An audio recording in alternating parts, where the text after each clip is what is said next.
The subject of Math 221, aka Calculus 1, is functions with one real variable. Do you know enough about functions? Let's do a problem together. Find a formula for the function f that is defined by y equals f of x if and only if x squared times y plus y equals 7.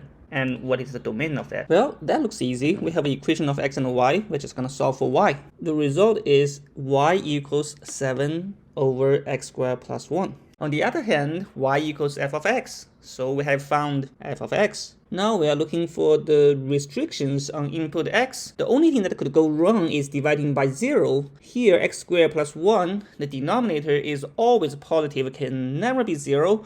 So the domain of f is all real numbers. Problem solved. Some students might ask, is that it? What is the point? This problem is trying to warm you up to the concept of implicit functions. Let's see what the textbooks say about implicit functions.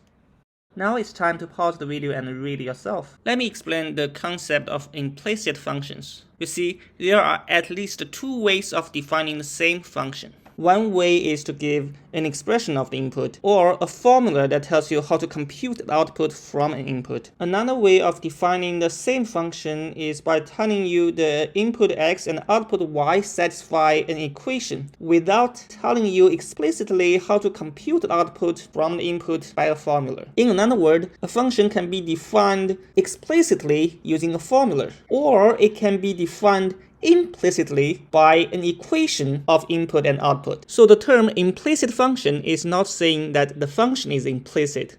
It is saying the function is defined by an equation which is not an explicit formula. Implicit here means the way the function being defined is implicit. Now if we look at the problem again, we can say the question is that a function is defined implicitly using an equation. Can you define it again explicitly using a formula?